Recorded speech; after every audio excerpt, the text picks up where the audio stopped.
Isang maulan at maginaw na hapon sa inyong lahat, mga minamahal naming tagapakinig.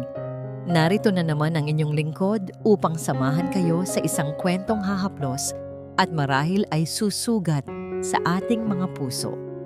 Sabi nila, sa bawat unos na dumarating sa ating buhay, may mga pagkakataong sinusubok nito hindi lang ang ating katatagan, kundi pati na rin ang ating pagkatao. Paano kung ang isang munting pag-aalay sa gitna ng sigwa ang siyang magiging simula ng isang pag-ibig na hindi mo inaasahan? Ang hagupit ng hangin ay parang halimaw na nagwawala sa labas. Ang buhos ng ulan ay walang tigil, tila ba nais nitong lunurin ang buong syudad ng ginto sa isang gabing puno ng lagim. Para kay Dalisay, ang bawat patak na tumatama sa yero nilang bubong ay isang paalala ng kanilang karupukan. Hawak niya ang munting kamay ng kanyang 5 taong gulang na anak, si Sinag, habang sinisiksik ito sa kanyang tagiliran. Ang kanilang munting barong-barong sa dulo ng barangay Mapayapa ay tila anumang oras ay bibigay sa lakas ng bagyo. Ngunit hindi ang bahay ang inaalala ni Dalisay. Ang kanyang mga mata ay nakatuon sa kariton ng gulay sa labas. Ang kaisa-isang bumubuhay sa kanila. Napilit niyang sinisilungan gamit ang isang manipis na piraso ng trapal. Inay, bakit po galit ang langit? Tanong ni Sinag. Ang kanyang tinig ay nanginginig. Hindi malaman kung dahil sa takot o sa ginaw. Hinigpitan ni Dalisay ang yakap sa anak. Hindi galit ang langit, anak. Umiiyak lang siya.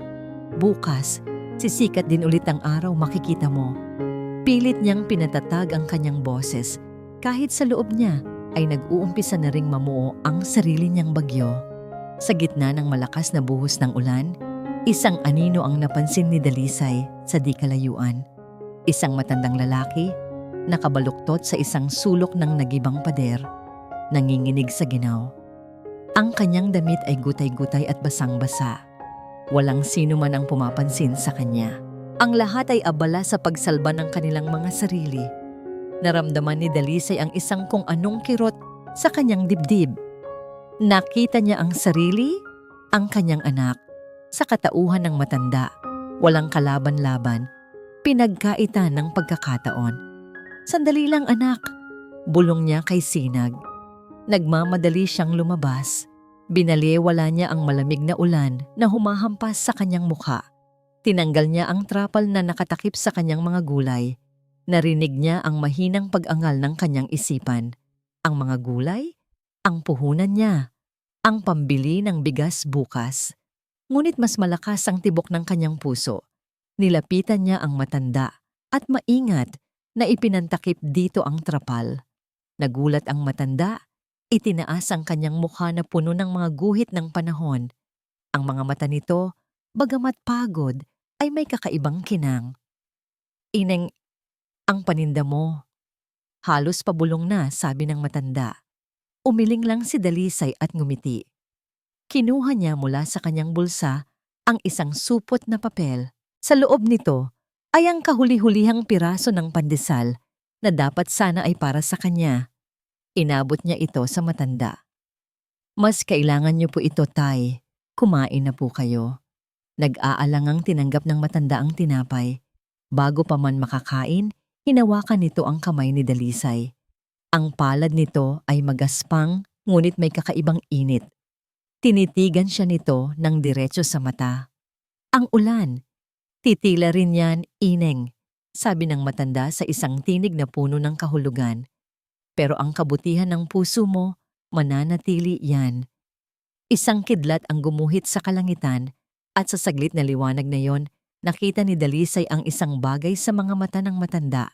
Hindi awa, kundi paghanga. Bago pa man siya makasagot, isang malakas na sigaw ang pumunit sa hangin. Dalisay! Hoy, Dalisay! Si Aling Bebang, ang may-ari ng kanilang inuupahan, ay nakatayo sa may pinto nito, nakapamaywang at balot sa plastik. Naririnig mo ba ako? Bukas ang katapusan ng linggo. Kapag hindi ka nakapagbayad ng upa mo, sa ayaw at sa gusto mo, sa labas kayo matutulog ng anak mo. Kahit bumabagyo, wala akong pakialam. Ang bawat salita ay parang batong ipinukol sa kanya. Pakiramdam ni Dalisay ay bigla siyang naligo sa kahihiyan sa harap ng matandang kanyang tinulungan. Yumuko siya, hindi makatingin. Oo po, Aling Bebang, babayaran ko po bukas. Mahina niyang sagot. Nang bumalik siya sa loob ng kanilang bahay, dala ang bigat ng buong mundo sa kanyang balikat, niyakap niya si Sinag. Ang pag-asa na pilit niyang itinatayo kanina ay unti-unting gumuho. Paano na sila bukas? Kinabukasan, tumila na ang ulan. Ngunit ang pinsalang iniwan nito ay malinaw na malinaw. Ang sikat ng araw ay tumama sa kanyang mga paninda. Isang tumpok ng mga gulay na laspag, puro putik at hindi na maaaring ibenta. Napaupo si Dalisay sa tabi ng kanyang kariton. At doon, tuluyan nang bumuhos ang mga luhang kanina pa niya pinipigilan. Wala na. Lahat ay naubos na habang siya ay nakalugmok sa kanyang pag-iyak. Isang malakas at nagmamadaling katok ang narinig niya mula sa kanilang pinto. Sa kabilang dulo ng syudad, sa pinakatuktok ng isang gusaling salamin at bakal, ang mundo ay ibang-iba. Dito, hindi naririnig ang yak ng langit. Tanging ang malamig na ugong ng aircon at ang mahihinang kalansing ng mga tasa ng kape ang maririnig. Ito ang kaharian ni Bulan Almario. The numbers are unacceptable. Ang boses ni Bulan ay kasing lamig ng hanging nagmumula sa aircon. Nakaupo siya sa dulo ng isang mahabang mahogany table. Ang kanyang mga mata ay matalim na nakatutok sa board presentation. Ang bawat miyembro ng board ay tila hindi makahinga, takot na maging target ng kanyang matalas na titig. Sir Bulan, nagsimulang magpaliwanag ang isang matandang executive. The market is volatile. Ang ginawa ng Valderrama Corp. Emotions have no place in this boardroom, Mr. Sandoval. Putol ni Bulan. Hindi man lang nagbabago ang ekspresyon. And excuses are a sign of weakness. I don't care about their tactics. I care about our results. Find a way to counter, or I'll find someone who can. Walang nangahas na sumagot. Ang katahimikan ay binasag lamang ng pag-slide niya ng folder pabalik sa gitna ng lamesa. Meeting adjourned. Isa-isang nagsitayuan ang mga executive, nagmamadaling lumabas na tila nakatakas sa isang panganib. Naiwan si Bulan mag-isa sa malawak na conference room. Tumingin siya sa labas ng bintana, sa tanawin ng syudad ng ginto na tila nasa kanyang mga palad. Ngunit sa kabila ng lahat ng kapangyarihang ito, may isang bagay na gumugulo sa kanyang isipan. Isang bagay na hindi kayang ayusin ng pera o utos ang kanyang ama. Si Dakila Almario, isang linggo nang nawawala. Napapikit siya ng mariin. At sa kanyang isipan, isang alaala ang biglang lumitaw. Isang boses ng babae, malambing ngunit puno ng lason. Sana maintindihan mo, Bulan. Hindi sapat ang pag-ibig para mabuhay. Iyon ang mga huling salitang narinig niya mula sa babaeng minahal niya bago siya nito iwan para sa isang negosyanteng mas mayaman. Ang sugat na yon ay hindi kailanman naghilom. Ito ang nagturo sa kanya na ang lahat ng tao, lalo na ang mga naghihirap, ay may presyo at ang tiwala ay isang bagay na hindi dapat ibinibigay basta-basta. Biglang nagring ang kanyang telepono, pinuputol ang mapait na alaala. Isang private number. Sinagot niya ito. Yes? Mr. Almario, sabi ng isang boses sa kabilang linya. May balita na ako. Agad na naging alerto si Bulan. Ito ang private investigator na inupahan niya. Nasaan siya? Natagpuan namin siya sa isang lugar na tinatawag na Barangay Mapayapa. He's living like a beggar, sir.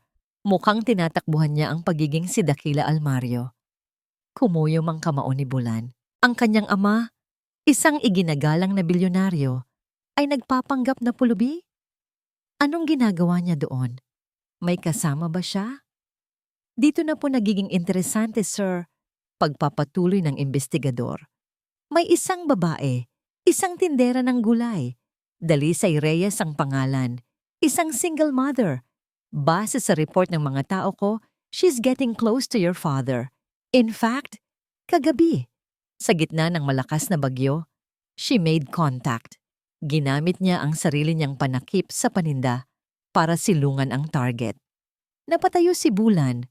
Ang galit ay unti-unting gumagapang sa kanyang sistema. Isang babaeng mahirap, isang single mother. Ang lahat ng piraso ay nabubuo sa kanyang isipan. Lumilikha ng isang pamilyar at nakasusuklam na larawan. Isang oportunista, isang manggagantso. Send me her picture. Now. Utos niya. Ilang segundo lang, nag-vibrate ang kanyang telepono.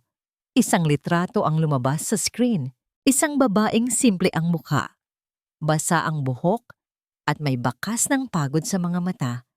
Ngunit may kakaibang determinasyon.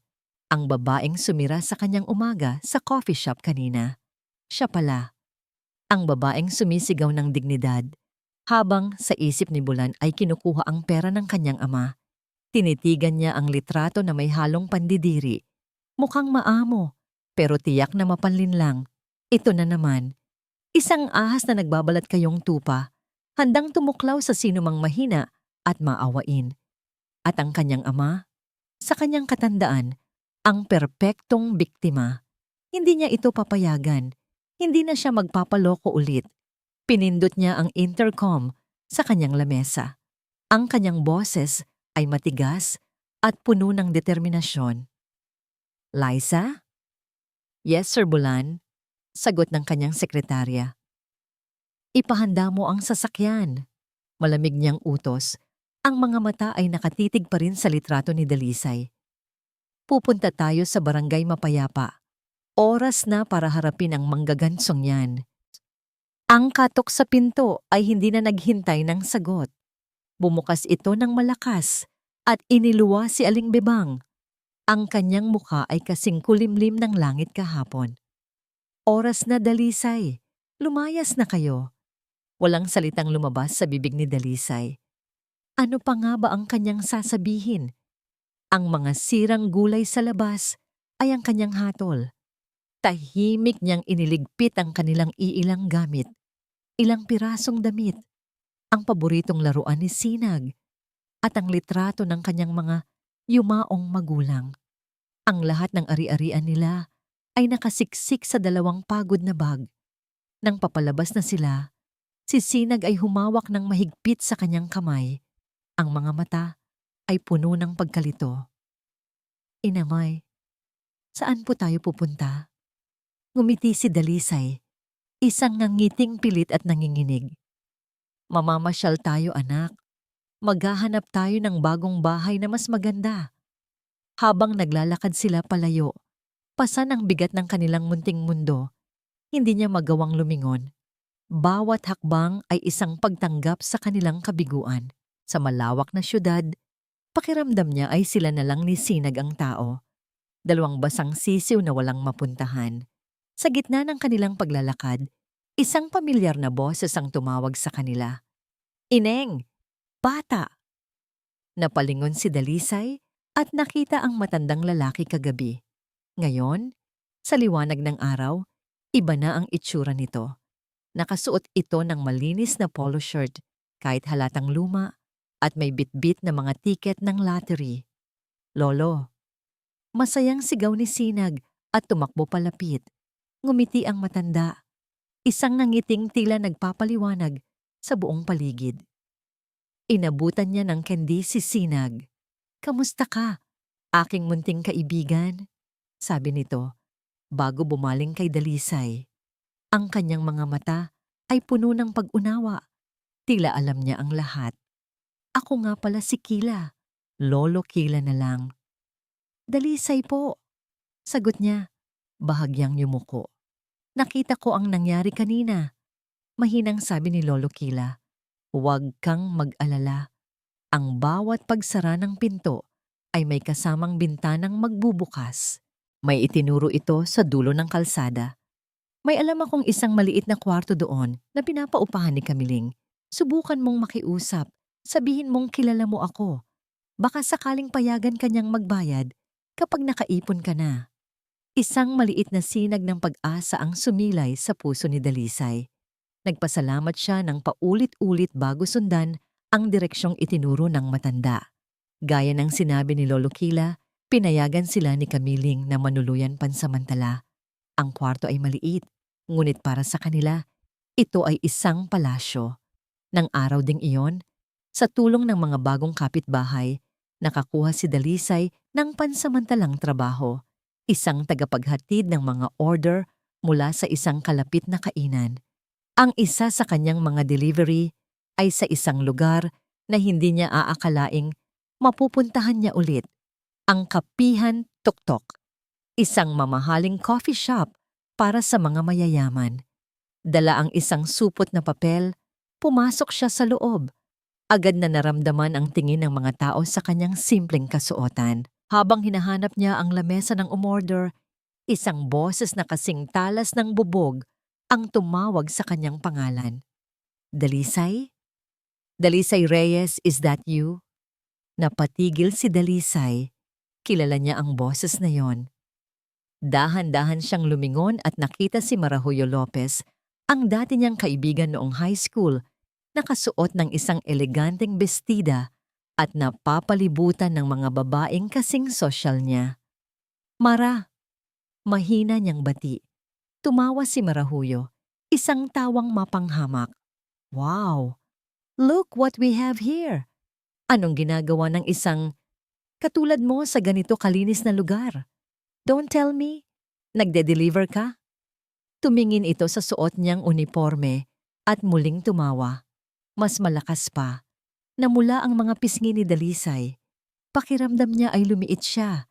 Naging singliit ng langgam na handang-handa ng tapakan. Ang lahat ng tao sa paligid ay nakatingin na sa kanila. Oo, Mara. Nagtatrabaho ako. Sagot niya. Pilit na pinatatatag ang boses. Talaga? Akala ko pa naman ikaw ang most likely to succeed sa batch natin. Sabi ni Marahuyo. Nilakasan ng boses para marinig ng lahat. Anong nangyari sa'yo, Dalisay? Sayang ang talino mo. Tingnan mo ngayon. Taga-deliver ka lang. At may anak ka na raw. 'Di ba? Sa pagkadalaga, bawat salita ay isang sampal. Nais niyang sumagot, nais niyang ipagtanggol ang sarili. Ngunit ang mga salita ay hindi lumalabas.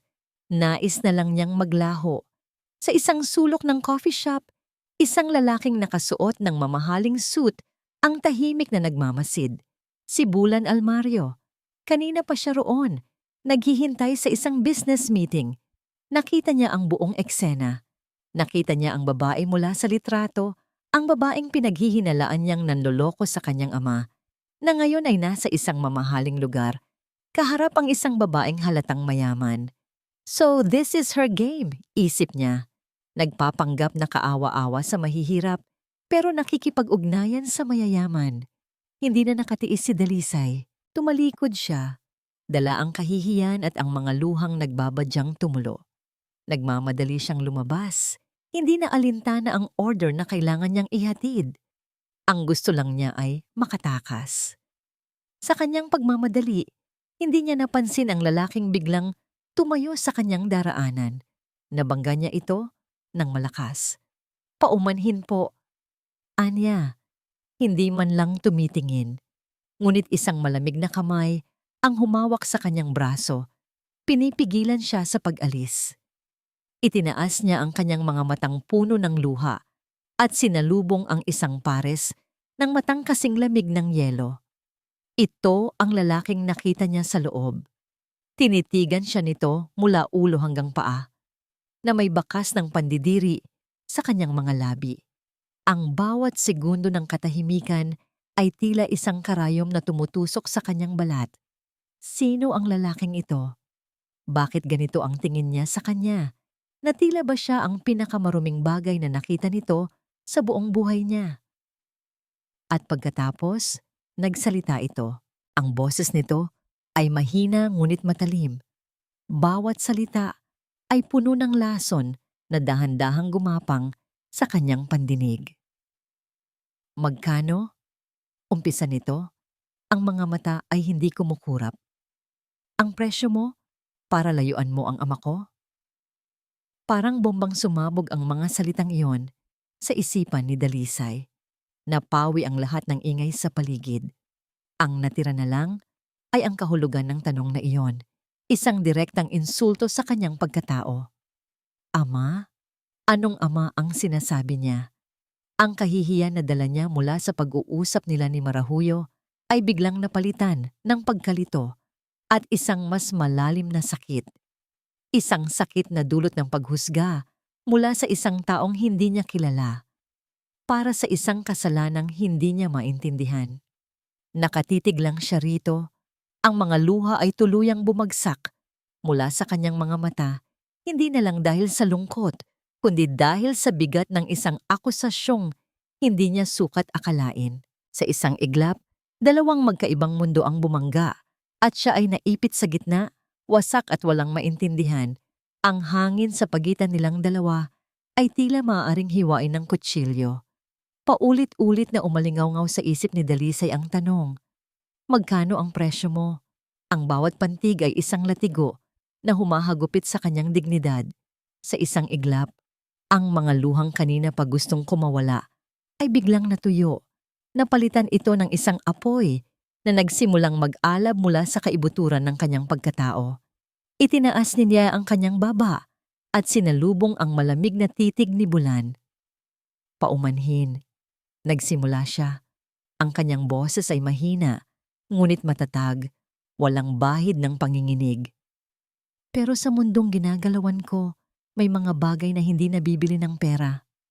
Bahagyang kumunot ang noo ni Bulan, tila nagulat sa kanyang sagot. Inaasahan niyang makakakita siya ng takot o marahil ay pagkaganid. Hindi ito. Nagpatuloy si Dalisay. Ang paggalang sa sarili, ang dignidad, ang pagkatao.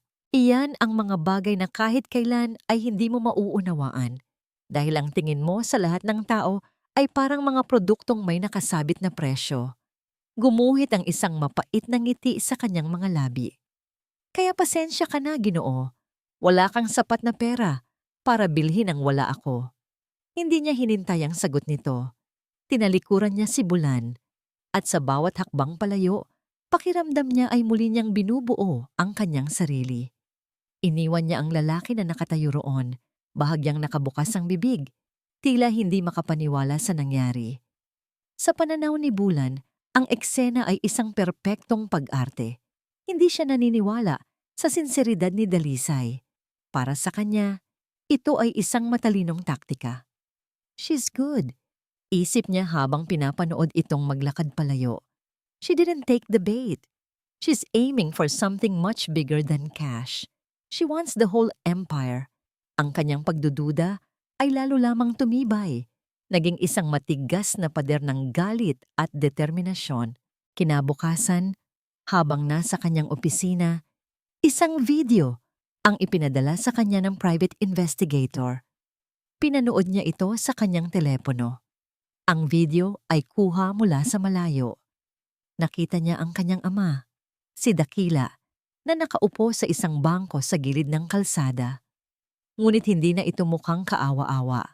Nakangiti ito habang nakikipaglaro sa isang batang lalaki. Si Sinag. Naghahabulan sila, nagtatawanan. Sa di kalayuan, nakatayo si Dalisay, abala sa pagtitinda sa isang maliit na pwesto, ngunit panakanakang sumusulyap sa dalawa na may ngiti sa kanyang mga labi. Isang normal na tao ang makakakita ng isang masayang eksena. Isang lolo na nakikipaglaro sa kanyang apo. Isang inang masaya para sa kanyang anak. Ngunit ang nakita ni Bulan ay isang kalkuladong pagtatanghal. Isang bitag. Ang bata ang pain. Ang babae ang utak. At ang kanyang ama ang walang muwang na biktima. Kumuyom ang kanyang kamao. Hindi na siya makapaghintay. Kailangan niya itong tapusin. Samantala, isang maliit na pag-asa ang sumibol para kay Dalisay. Sa tulong pa rin ni Lolo Kila, nakahanap siya ng trabaho sa isang maliit na karinderya. Naghuhugas siya ng pinggan at tumutulong sa pagluluto. Ang sahod ay maliit, ngunit sapat na para sa kanilang pang-araw-araw. Ang may-ari, si Aling Nita, ay mabait sa kanya. Sa unang pagkakataon sa loob ng maraming araw, nakaramdam siya ng kapanatagan. Ngunit ang kapanatagan ay hindi nagtagal. Sa ikatlong araw niya sa trabaho, tinawag siya ni Aling Nita. Ang mukha nito ay hindi na kasing init ng dati. "Dalisay, pasensya ka na, iha," sabi nito, hindi makatingin ng diretso. "Hindi na kita pwedeng patrabahuhin dito." "Po? Bakit po, Aling Nita? May nagawa po ba akong mali?" Gulat na tanong ni Dalisay. Umiling si Aling Nita. Ang mga mata ay puno ng awa at hiya. "Walang problema sa'yo, iha. Sa katunayan, masipag ka. Pero may tumawag kasi, isang importanteng tao. Sinabi niya na kung hindi kita tatanggalin, ipapasara niya ang karinderya ko. May pamilya rin akong binubuhay, Dalisay. Patawarin mo ako." Gumuho ang mundo ni Dalisay. Alam niya kung sino ang may gawa nito. Ang lalaking may matang kasing lamig ng yelo. Ang lalaking nagtanong kung magkano ang kanyang presyo. Lumabas siya ng karinderya na walang maramdaman. Manhid. Paano nagagawa ng isang tao na maging ganito kasama? Paano nito kayang sirain ang buhay ng isang taong hindi naman nito kilala? Hindi niya ginusto ang gulong ito. Ang tanging gusto lang niya ay mabuhay ng tahimik kasama ang kanyang anak. Umuwi siya sa kanilang munting kwarto, napasa ng kabiguan. Pagdating niya, naabutan niyang mahimbing na natutulog si Sinag. Sa tabi nito ay isang maliit na supot ng mga gamot at isang note. Para sa ubo ni Sinag, nakasulat dito, mula kay Lolo Kila. Napahawak siya sa kanyang bibig. Kahit sa gitna ng kanyang kadiliman, may isang taong nagmamalasakit pa rin, si Lolo Kila. Kinabukasan, habang nag-iisip kung saan na naman siya kukuha ng pera, may kumatok sa kanilang pinto. Isang delivery man. May inabot itong isang kulay kapeng sobre na walang pangalan ng nagpadala. Nang buksan niya ito, bumungad sa kanya ang isang makapal na talaksan ng pera. Libo-libong piso. Kasama nito ay isang maliit na papel na may nakasulat na mensahe. Sa eleganteng computerized na letra, "Ito na ang unang bayad. Layuan mo na siya." Nanginig ang kanyang mga kamay habang hawak ang sobre. Ito na. Ito ang pinakahuling insulto. Ang pinakamasakit na sampal sa kanyang pagkatao. Hindi na niya ito kaya. Hindi na siya papayag na tapak-tapakan pa. Ikinuyom niya ang sobre sa kanyang kamay. Hindi niya kukunin ang pera. Isasauli niya ito. Isasampal niya ito. Sa pagmumukha ng aroganteng lalaking iyon, nagpasya siya. Pupuntahan niya ito sa teritoryo nito. Pupuntahan niya ito sa opisina nito. At doon, sa kaharian nito, ipapamukha niya dito na ang dignidad ng isang ina na lumalaban para sa kanyang anak ay isang bagay na hindi kailanman matutumbasan ng kahit anong halaga ng pera. Mula sa di kalayuan, pinagmamasdan ni Dakila ang lahat. Nakita niya ang pag-alis ni Dalisay sa karinderya, ang balikat nitong pilit na itinitindig sa kabila ng bigat ng kabiguan. Nakita niya ang pag-aalaga nito kay Sinag.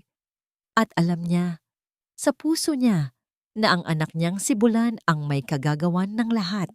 Kinailangan niyang gumawa ng paraan. Hindi niya maaring sabihin ang katotohanan. Hindi pa ito ang tamang panahon. Ngunit hindi rin niya maaring hayaan na lang na sirain ng maling akala ni Bulan ang buhay ng isang inosenteng tao. Hinarang niya si Bulan isang hapon sa parking lot ng gusali nito bago pa man ito makasakay sa kanyang mamahaling sasakyan. Nagkunwari siyang nagbebenta ng ticket sa lottery. "Sir, baka gusto niyo ng swerte," alok niya, habang si Bulan ay tinitingnan lang siya na tila isa siyang istorbo. "Wala akong panahon, Lolo," malamig na tugon ni Bulan. Ngunit hindi umalis si Dakila. "Alam mo, iho," nagsimula siya sa isang boses na kalmado at puno ng karanasan. "Minsan, ang pinakamalaking kamalasan sa buhay ay hindi ang kawalan ng pera. Ito ay ang kawalan ng kakayahang makita ang tunay na halaga ng mga tao. Masyado kang nakatingin sa taas. Baka hindi mo napapansin ang mga kayamanang nasa paanan mo lang." Napatigil si Bulan at tinitigan siya. May kung anong pamilyar sa tinig ng matanda, ngunit iwinaksin niya ito. Ano bang sinasabi mo? Kung kailangan mo ng pera, sabihin mo na lang. Umiling si Dakila. Hindi pera ang kailangan ng lahat ng tao, Bulan. Sabi niya, sinasadyang banggitin ang pangalan nito. Ang iba, ang kailangan lang ay paggalang, pag-unawa. Tumingin siya ng diretso sa mga mata ng kanyang anak. Huwag mong hayaang lamunin ng galit ang puso mo. Dahil sa huli, baka ang taong sinisira mo ay hindi ang iyong kaaway, kundi ang iyong sarili. Iniwan niyang tulala si Bulan. Ngunit sa halip na mag-isip, lalo lamang nag-init ang ulo nito. Sino ang matandang yon para pagsabihan siya? Malinaw na na-brainwash na siya ng babaeng iyon. Lalo lamang tumibay ang kanyang desisyon na ituloy ang kanyang ginagawa. Pag-akyat niya sa kanyang opisina, nagulat siya nang makita kung sino ang naghihintay sa labas. Si Dalisay. Ang kanyang mga mata ay nag-aapoy sa galit. Bago pa man makapagsalita ang sekretarya niya, dire-diretsyong pumasok si Dalisay sa loob. Anong karapatan mo? Sigaw ni Dalisay. Ang boses ay nanginginig sa pinaghalong sakit at galit. Tumayo si Bulan mula sa kanyang upuan, kalmado ngunit mapagmatyag. I believe this is a private office. Hindi ito ininda ni Dalisay. Lumapit siya sa lamesa nito at ibinato ang kulay kapeng sobre. Kumalat ang mga pera sa ibabaw ng makintab na kahoy. Heto ang basura mo. Isaksak mo yan sa baga mo. Sigaw niya. Akala mo ba lahat ng tao mabibili mo?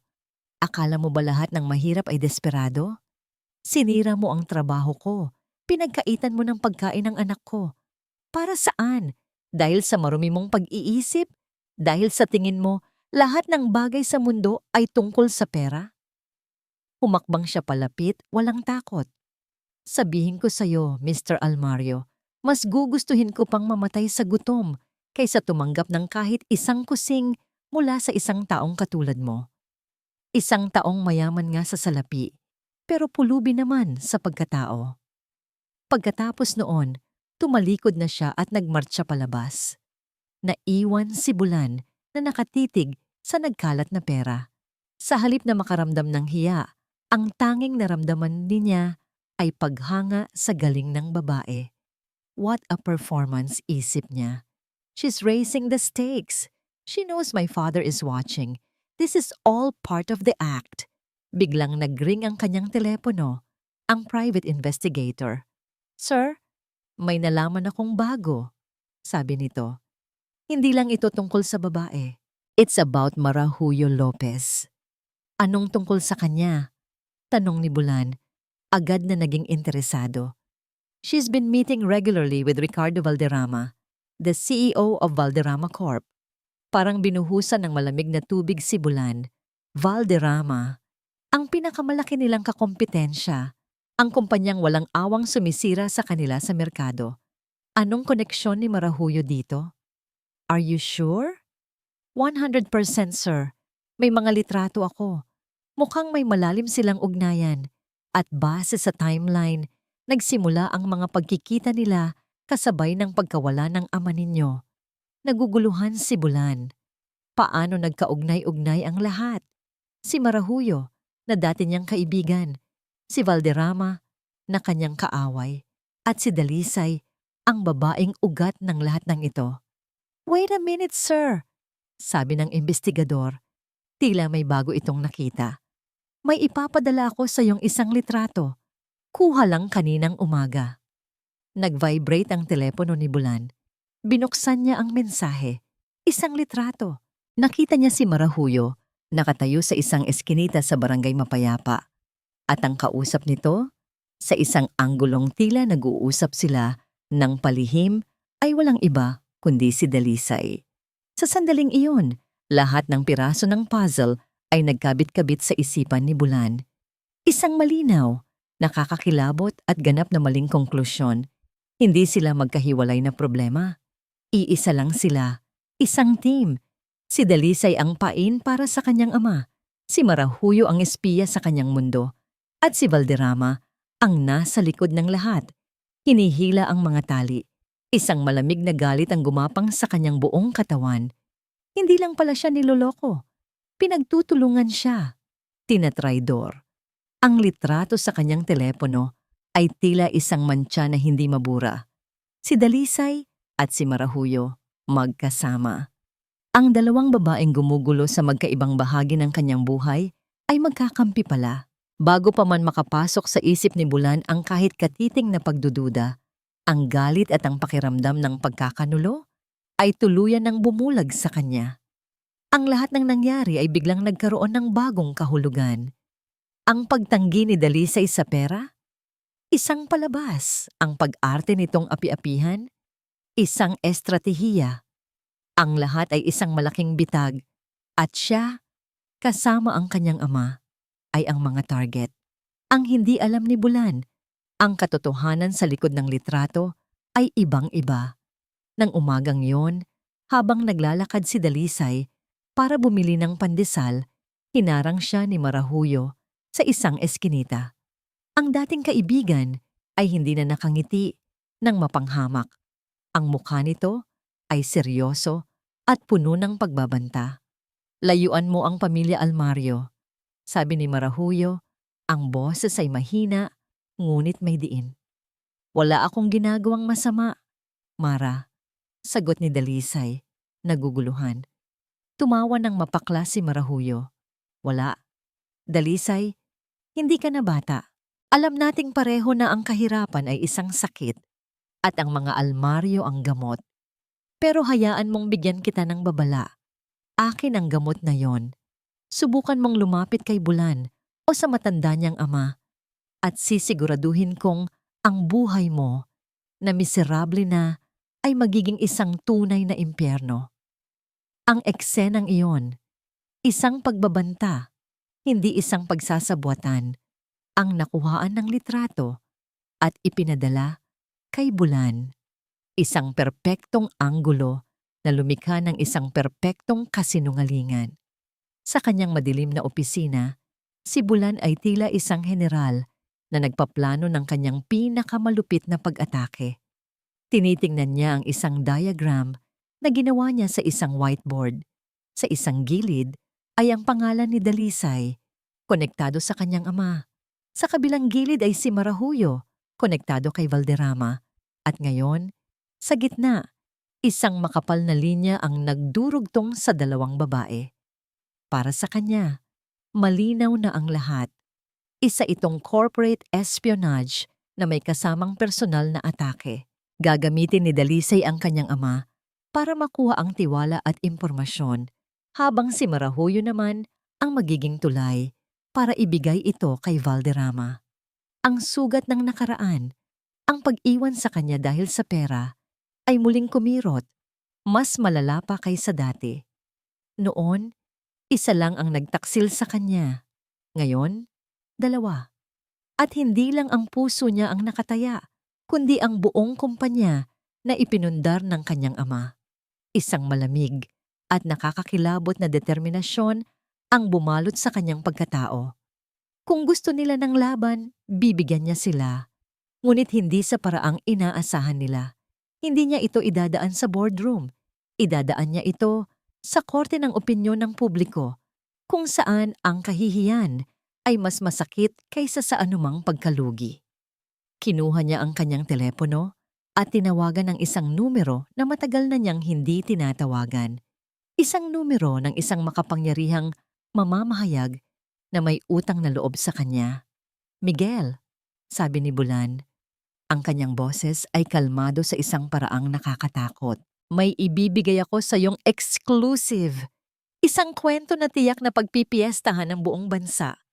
Ibinigay niya ang lahat ng ebidensya. Ang pagiging malapit ni Dalisay sa isang nawawalang bilyonaryo, ang mga litrato, ang pagtanggap nito ng pera na ipinadala niya. Maingat niyang inalis si Marahuyo at Valderrama sa kwento. Gusto niyang si Dalisay ang maging sentro ng lahat, ang kontrabida, ang mahirap na babaeng ahas na nagbabalat kayong biktima. "I-publish mo yan, ngayon na." Hindi nagtagal, sumabog ang balita. Sa bawat telebisyon, sa bawat news website, sa bawat social media feed, naroon ang mukha ni Dalisay. Ang headline ay malaki at mapanghusga. Ang tindera ng gulay, kaawa-awang biktima o mastermind sa likod ng pagnanakaw sa bilyonaryong si Daquila Almario? Kalakip nito ang isang litratong kuha ng mga tauhan ni Bulan. Si Dalisay, nasa labas ng kanilang barong-barong, tinatanggap ang sobre ng pera mula sa isang delivery man. Ang mismong perang ibinato niya pabalik sa mukha ni Bulan. Ngunit sa mata ng publiko, ito ay isang patunay ng kanyang pagkakasala. Ang kwento ay mabilis na kumalat, pinalala ng mga komento ng mga taong hindi siya kilala. Hinuhusgahan siya, tinatawag siyang manggaganso, ahas desperada. Para kay Bulan, iyon ay tagumpay. Isang matinding dagok na siguradong magpapatahimik sa kanyang mga kaaway. Ang hindi niya alam, ang bombang pinasabog niya ay hindi lang sumira sa buhay ng isang babae. Sinira rin nito ang huling piraso ng tiwala ng kanyang ama. At sinira nito ang anumang tsansa na makita niya ang katotohanan na nasa harap na mismo ng kanyang mga mata. Ang balita ay kumalat na parang apoy sa tuyong damuhan.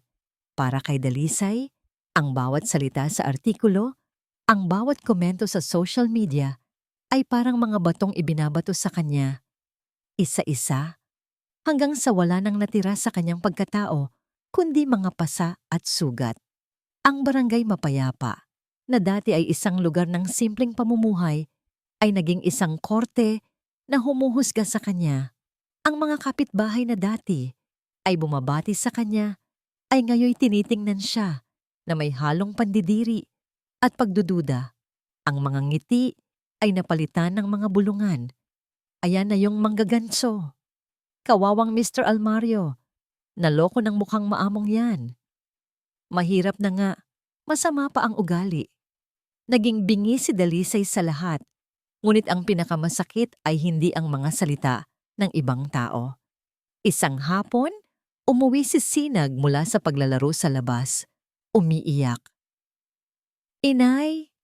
Humihikbing tanong ng bata. Ang kanyang mga mata ay puno ng luhang hindi maintindihan. "Ano po yung gold digger?"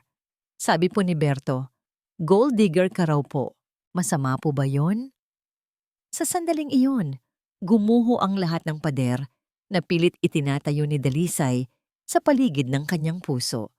Niyakap niya ng mahigpit ang kanyang anak at doon, sa harap ng inosenteng tanong ni Sinag, bumuhos ang lahat ng sakit, lahat ng galit, lahat ng kawalan ng pag-asa na kanyang kinimkim.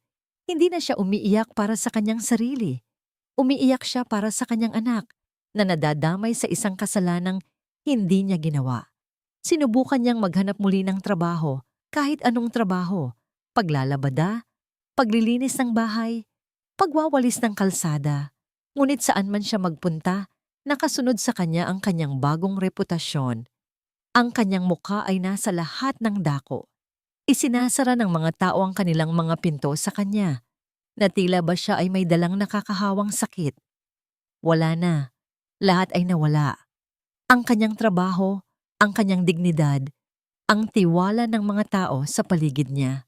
Ang tanging natitira sa kanya ay ang pagmamahal para sa kanyang anak at isang nag-aapoy na galit para sa taong sumira sa kanilang buhay.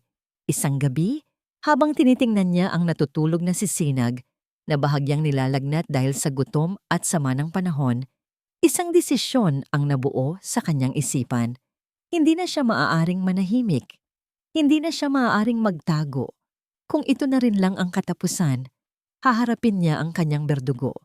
Hindi para humingi ng awa, hindi para makipag-areglo, kundi para sa huling pagkakataon, ipamukha dito ang ginawa nito. Kinabukasan, isinuot niya ang kanyang pinakamalinis na damit. Ipinagbilin niya si Sinag sa butihing si Kamiling. At pagkatapos, sumakay siya ng bus, tinungo ang sentro ng syudad ng Ginto, ang lugar ng mga makapangyarihan at mayayaman. Hindi siya pinapasok ng gwardiya sa Almario Tower, ngunit hindi siya sumuko. Naghintay siya sa labas, Sa ilalim ng init ng araw, tinitiis ang mga mapanghusgang tingin ng mga dumadaan. Pagkatapos ng ilang oras, sa wakas, nakita niya ang sasakyan ni Bulan na papalabas ng parking. Tumakbo siya at humarang sa gitna ng daan. Napapreno ng malakas ang driver. Bumaba ang bintana ng sasakyan at muling nagtama ang kanilang mga mata. Ang mga mata ni Bulan ay puno pa rin ng lamig at paghamak. "Get out of the way," utos nito. "Hindi ako aalis dito hanggat hindi mo ako kinakausap." Sigaw ni Dalisay. Ang kanyang boses ay basag ngunit puno ng determinasyon. Bumuntong hininga si Bulan. Tila naiinis, bumababa siya ng sasakyan at hinarap ito. "Ano na naman ito, Dalisay? Isa na namang palabas?" "Palabas?" Umalingaw-ngaw ang tawa ni Dalisay. Isang tawang walang bahid ng saya, puno ng sakit. "Gusto mong makita ang isang tunay na palabas, Mr. Almario? Ang anak ko, nilalagnat dahil wala kaming pambili ng gamot. Ang mga pinto, isinasara sa mukha ko dahil sa mga kasinungalingan mo. Ang buong mundo, hinuhusgahan ako dahil sa'yo. Yan ang palabas na nilikha mo." Lumapit siya. Ang mga mata ay nag-aapoy. "Masaya ka na ba? Nakuha mo na ba ang gusto mo? Nasira mo na ang buhay ko. Ano pang gusto mo? Ang kaluluwa ko? Kunin mo na rin. Wala nang natira sa akin." Sa gitna ng kanyang mga sigaw, sa gitna ng kanyang pagluha, isang pamilyar na boses ang pumutol sa tensyon. Isang boses na kalmado ngunit may bigat at kapangyarihan. "Bulan, tama na yan." Sabay silang napalingon sa pinanggalingan ng boses. Nakatayo sa entrance ng gusali ay isang matandang lalaki. Hindi na ito ang Lolo Kila na nakagutay-gutay ang damit. Nakasuot ito ng isang mamahalin at perpektong plansadong suit. Ang kanyang tindig ay kagalang-galang. Ang kanyang mga mata ay puno ng awtoridad. At, higit sa lahat, ng matinding pagkadismaya, si Dakila Almario. Natigilan si Bulan. Ang kanyang buong katawan ay nanigas. "Itay?" Si Dalisay naman ay napaurong. Ang Lolo Kila na tumulong sa kanya, na nagbigay sa kanya ng pag-asa, ay ang ama pala ng taong sumira sa kanya. Ang taong pinagbibintangan sa kanya na niloloko niya. Sa isang iglap, ang lahat ng bagay ay nagbago. Ang katotohanan, sa kanyang pinakamasakit at pinakakomplikadong anyo, ay tuluyan ng lumabas. "Itay?" Ang salitang yon ay lumabas sa bibig ni Bulan na parang isang hininga, walang lakas, puno ng pagkalito. Ang kanyang isipan ay nagpupumilit na pagtugmain ang dalawang imahe. Ang pulubing si Lolo Kila, nakausap niya sa parking lot, at ang makapangyarihang lalaking nakatayo sa kanyang harapan, ang kanyang ama, si Dakila Almario. Hindi ito pwede. Isang masamang panaginip lang ito. Ngunit ang pagkadismaya sa mga mata ng kanyang ama ay masyadong totoo. Maging si Dalisay ay hindi makagalaw. Ang lahat ng galit na nag-aalab sa kanyang dibdib kanina ay biglang naglaho, napalitan ng isang nakabibinging pagkalito. "Lolo Kila?" Halos pabulong niyang tanong. Ang taong nagpakita sa kanya ng kabutihan, ang taong nagbigay sa kanya ng pag-asa, ay ang ama ng lalaking sumira sa kanya. Ang buong sitwasyon ay isang malupit na biro. Hindi pinansin ni Dakila ang tanong ni Dalisay. Ang kanyang mga mata ay nakapako sa kanyang anak. Lumakad siya palapit. Ang bawat hakbang ay may bigat na tila yumanig sa buong lobby. Isang linggo, bulan. Nagsimula si Dakila. Ang kanyang boses ay kalmado, ngunit may pahiwatig ng kulog. "Isang linggo akong namuhay sa mundo kung saan ang isang pirasong tinapay ay mas mahalaga kaysa sa 1,000,000 piso. Isang linggo kong sinubukan na hanapin ang kabutihan sa gitna ng kasakiman." Huminto siya sa pagitan ni Bulan at Dalisay. At natagpuan ko ito. Hindi sa mga boardroom, hindi sa mga business meeting. Natagpuan ko ito sa isang babaeng sa gitna ng bagyo ay mas piniling basain ang kanyang paninda para silungan ng isang estrangherong hindi niya kilala. Tumingin siya kay Dalisay, isang tingin ng pasasalamat at paumanhin. Natagpuan ko ito sa isang inang ibinigay ang kanyang huling pagkain sa isang pulubi. Bumalik ang tingin niya kay Bulan. Habang ikaw, na mayroon ng lahat, ano ang ginawa mo? Hinusgahan mo siya. Inalipusta. Sinira mo ang kanyang pangalan at ang kanyang buhay base sa isang kasinungalingang ikaw mismo ang gumawa. Hindi. Itay, niloloko ka lang niya. May ebidensya ako. Depensa ni Bulan, ngunit ang kanyang boses ay walang katiyakan. Ebidensya? Isang senyas ang ginawa ni Dakila. Isang assistant ang lumapit na may dalang tablet. Ang ebidensya mo ay isang litratong puno ng kasinungalingan. Heto ang totoong ebidensya. Ipinakita ng assistant ang screen kay Bulan. Mga litrato ni Marahuyo na palihim na nakikipagkita kay Ricardo Valderrama. Mga kopya ng mga email, mga bank transfer. Ang buong balangkas ng pagsasabuatan ay nakalatag doon, malinaw at hindi maikakaila. Ang tunay na ahas ay hindi ang babaeng nasa harap niya, kundi ang babaeng pinagkakatiwalaan niya. Parang binagsakan ng langit at lupa si Bulan. Ang bawat piraso ng katotohanan na kanyang pinaniniwalaan ay isa-isang gumuho na nag-iwan sa kanya na nakatayo sa gitna ng mga durog na piraso ng kanyang sariling kayabangan. Ang litrato ni Dalisay at Marahuyo sa eskinita. Hindi iyon pagsasabuatan. Malamang ay isang pagbabanta. Ang pagtanggi ni Dalisay sa pera, hindi iyon palabas. Iyon ay dignidad. Ang lahat ng kanyang ginawa, lahat ng kanyang sinabi, lahat ng kanyang inisip ay mali. Ganap na mali.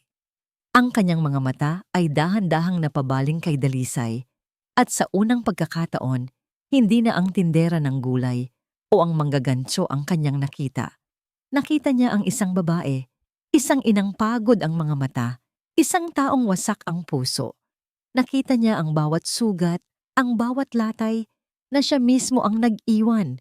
Ang bawat mapanghusgang salita na kanyang binitiwan ay bumalik sa kanya, hindi na bilang akusasyon, kundi bilang isang hatol sa kanyang sariling pagkatao. Ang lamig sa kanyang mga mata ay natunaw. Napalitan ng isang bagay na matagal na niyang hindi naramdaman, isang nakakapasong, nakalulunod na pagsisisi. Kasabay ng pagbagsak ng kanyang mundo, isang patak ng ulan ang tumama sa salamin ng gusali. Sinundan pa ng isa at isa pa, hanggang sa ang mahinang ambon ay naging isang malakas na buhos. Ang langit, na tila nakikiayon sa kaguluhan sa kanyang puso, ay nagsimulang umiyak. Hindi na niya kinaya, hindi na niya kayang manatili pa roon, hindi niya kayang harapin ang mga mata ng kanyang ama na puno ng pagkadismaya, at higit sa lahat, hindi niya kayang harapin ang mga mata ni Dalisay na puno ng sakit na siya ang may dahilan. Walang sinabi, walang paalam. Tumakbo si Bulan. Tumakbo siya palabas ng gusali, papalabas sa ulan. Binaliwala niya ang mga sigaw ng gwardiya at ng kanyang ama. Kailangan niyang makalayo. Ngunit higit sa lahat, kailangan niya itong mahanap. Hindi mali. Kailangan niyang habulin ang babaeng winasak niya, kahit hindi niya alam kung paano pa ito bubuuin muli. Parang walang patid ang pagbuhos ng ulan. Bawat patak ay tila nakikisimpatiya sa kaguluhan ng mundo. Para kay Dalisay, ang ulan ay naging isang pamilyar na kasama, isang saksi sa kanyang mga paghihirap, at ngayon, sa kanyang pinakamatinding pagkalito. Pagkatapos ng revelasyon sa lobby, hindi na niya alam kung ano ang iisipin o mararamdaman. Nagpaalam siya kay Ginoong Dakila. Ang isipan ay blangko, ang puso ay manhid. Naglakad siya ng walang tiyak na direksyon, hinahayaan ng ulan na basain ang kanyang buhok at damit, na tila ba sa paraang yon ay mahuhugasan ang lahat ng sakit at dumi na ibinato sa kanya. Nakarating siya sa isang waiting shed, doon umupo, at pinanood ang mga sasakyang dumaraan. na lumilikha ng alon sa baha. Walang laman ang kanyang isip. Pagod na siyang mag-isip. Pagod na siyang masaktan. Pagod na siyang lumaban. Sa kabilang dako, si Bulan ay tumatakbo sa gitna ng ulan. Hindi alintana ang mamahalin niyang suit na basang-basa na. Ang bawat patak ng ulan na tumatama sa kanyang mukha ay parang isang sampal, isang paalala ng kanyang mga kasalanan. Ang tanging nasa isip niya ay si Dalisay. Nasaan siya? Kailangan niya itong makita. Kailangan niyang humingi ng tawad. Ang kanyang pagtakbo ay hindi lang isang pisikal na gawain. Ito ay isang pagtakas mula sa tore ng kayabangan na kanyang itinayo. Ang bawat hakbang sa basang kalsada ay isang pagtalikod sa dating Bulan Almario. Sa wakas, sa di kalayuan, natanaw niya ang isang pamilyar na anino sa loob ng isang waiting shed, si Dalisay.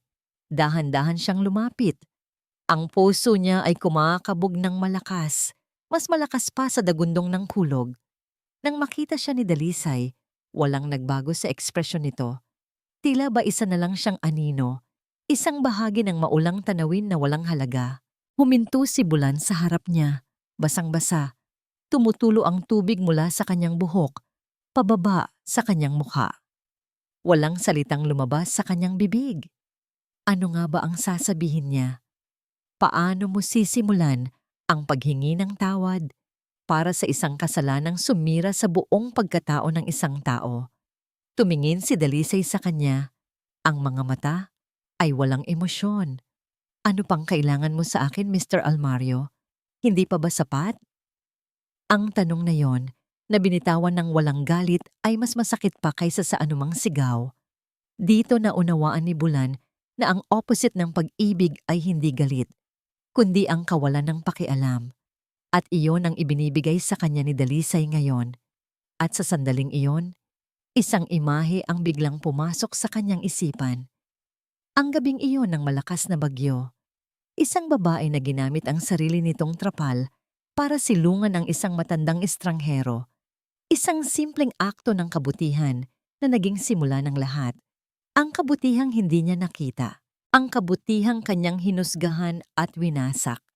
Dahan-dahan, sa harap ni Dalisay, sa gitna ng malakas na buhos ng ulan, sa mata ng publiko, ang makapangyarihan at aroganteng si Bulan Almario ay lumuhod. Inilagay niya ang kanyang mga tuhod sa basang semento.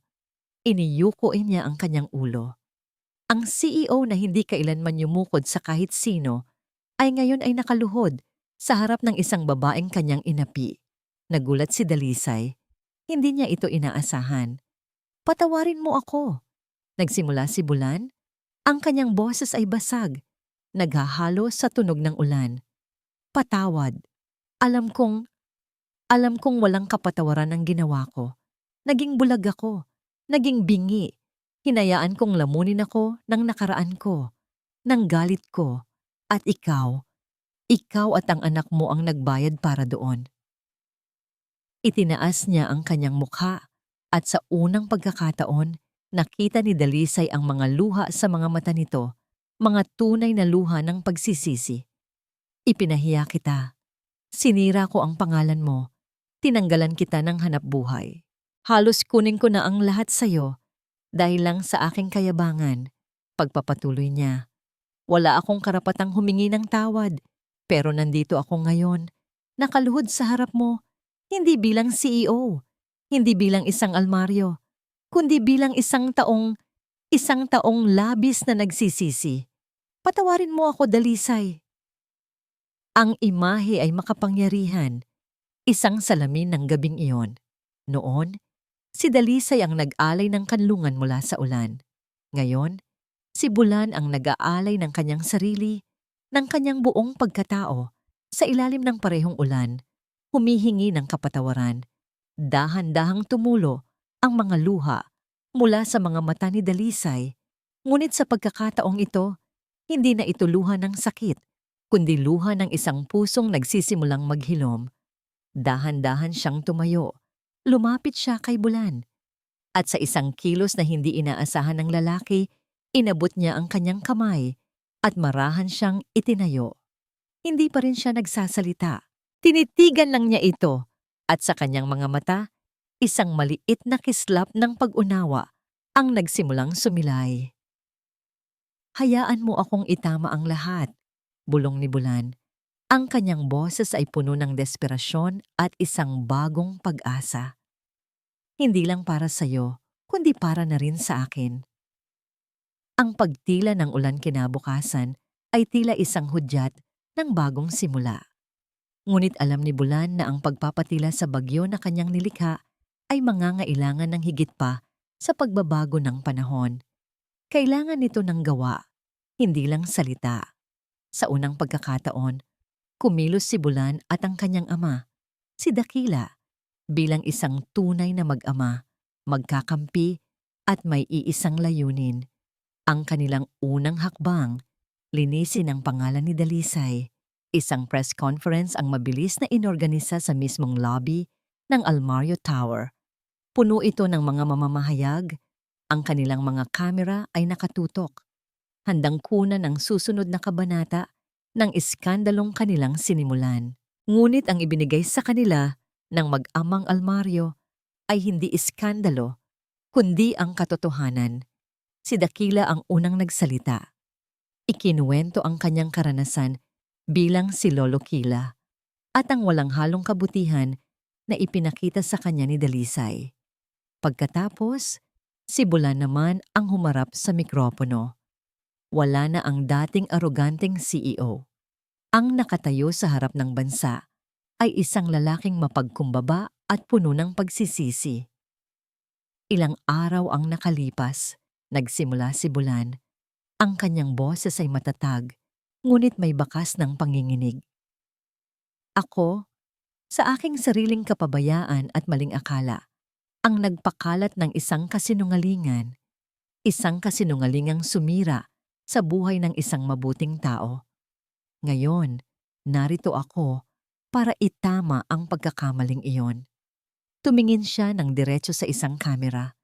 Sa harap ninyong lahat, humihingi ako ng tawad. Higit sa lahat, humihingi ako ng tawad sa'yo, Dalisay Reyes. Ang aking ginawa ay walang kapatawaran. Ikaw ay isang biktima, hindi ng isang sindikato, kundi ng aking sariling kahangalan. Kasabay nito, inilabas nila ang lahat ng ebidensya laban kay Marahuyo Lopez at sa Valderrama Corporation. Ang balita ay muling sumabog, ngunit sa pagkakataong ito, ang apoy ay hindi na nakatutok kay Dalisay, kundi sa mga tunay na may sala. Sa loob lamang ng isang araw, si Marahuyo ay inaresto at ang kumpanya ng Valderrama ay naharap sa isang malaking krisis. Ang pangalan ni Dalisay Reyes ay tuluyan ng nalinis. Ngunit para kay Bulan, hindi pa yun sapat. Ang paglilinis sa pangalan ni Dalisay ay madali lang. Ang paghilom sa puso nito ang tunay na hamon. Kinabukasan, nagpunta siya sa barangay Mapayapa. Ngunit hindi para kausapin si Dalisay.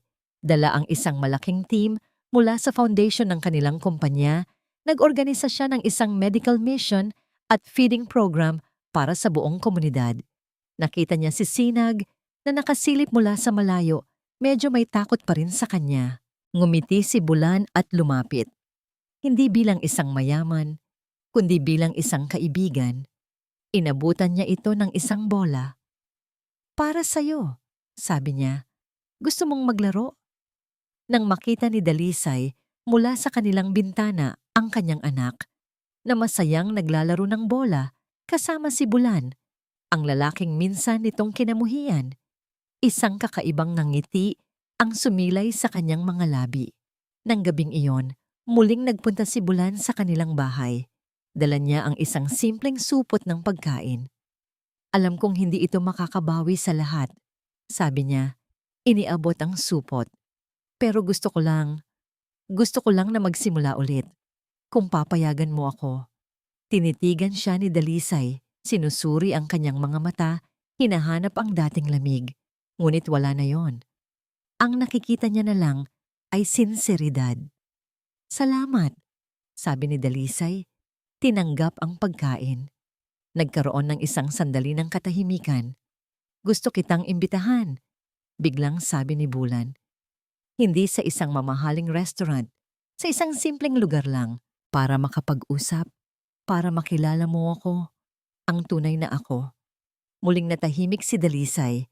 Tumingin siya sa loob ng kanyang bahay, kung saan naroon si Sinag na mahimbing nang natutulog. Tumingin siyang muli kay Bulan. Nakita niya ang isang lalaking nagsisikap, isang lalaking gustong magbago. Sige, sagot niya. Isang maliit na ngiti ang gumuhit sa mukha ni Bulan. Isang nangiti na ngayon lang nakita ni Dalisay. Isang nangiting totoo. Pero, dagdag ni Dalisay, may isang kondisyon. May isang kondisyon. Ang mga salita ni Dalisay ay binitawan ng may halong isang mapaglarong ng ngiti. Isang bagay na ngayon lang nakita ni Bulan sa kanyang mga labi. Nawala ang takot, nawala ang galit. Ang naroon ay isang babaeng muling natagpuan ng kanyang lakas. Kahit ano, mabilis na sagot ni Bulan. Handang ibigay ang lahat. Bukas, sabi ni Dalisay. Samahan mo ako, hindi bilang CEO, hindi bilang tagapagsalba, kundi bilang katulong ko. Isang araw, maranasan mo lang kung paano ko binubuhay ang anak ko. Isang araw, subukan mong magbenta ng gulay. Natigilan si Bulan. Sa lahat ng inasahan niya, hindi ito isa sa mga yon. Ngunit sa halip na mapahiya, isang malawak na ngiti ang sumilay sa kanyang mukha. Deal, sabi niya. Kinabukasan, bago pa man sumikat ang araw, naroon na si Bulan sa palengke. Ang kanyang mamahaling Italian leather shoes ay napalitan ng tsinelas. Ang kanyang suit ay napalitan ng isang simpleng t-shirt at pantalon. Sa unang pagkakataon sa kanyang buhay, amoy niya ang pinaghalong amoy ng lupa, gulay at pawis ng mga taong nagtatrabaho. Ang buong umaga ay isang komedya ng mga pagkakamali. Hindi niya alam ang pagkakaiba ng pechay sa mustasa. Hindi siya marunong magsukli ng mabilis. Sinubukan niyang i-apply ang supply and chain management sa pag-aayos ng mga kamatis na ikinatawalang ni Dalisay at ng mga katabi nilang pwesto. Hindi yan ganyan, sir. Natatawang sabi ng isang matandang tindera. Kailangan ng puso, hindi ng computer. Sa bawat pagkakamali, naroon si Dalisay para itama siya. Ang kanyang mga tawa ay musika sa pandinig ni Bulan.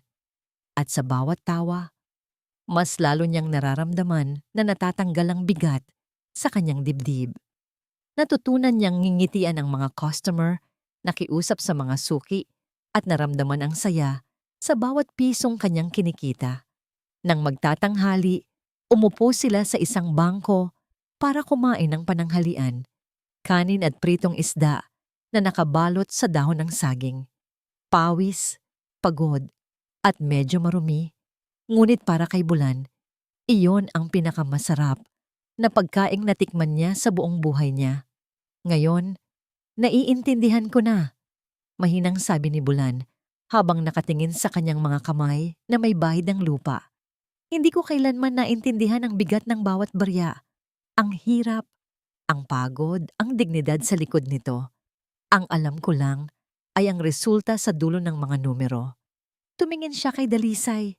Ang kanyang mga mata ay puno ng isang bagong paghanga.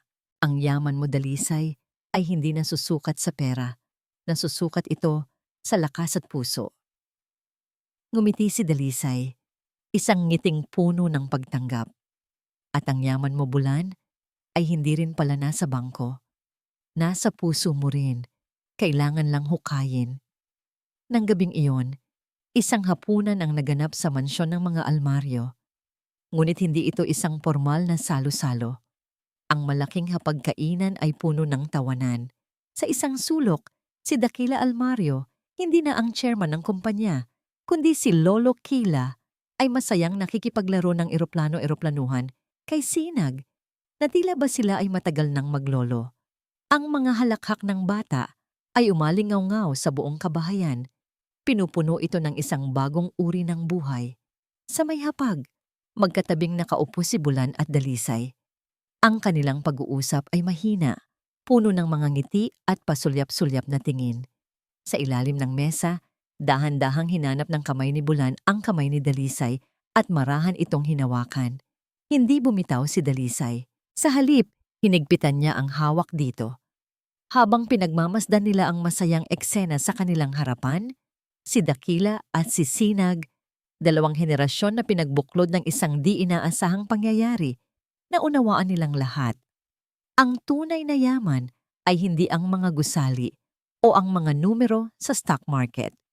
Ito ay ang init ng isang pamilya, ang halakhak ng isang bata, ang kapayapaan ng isang pusong natutong magpatawad at magmahal.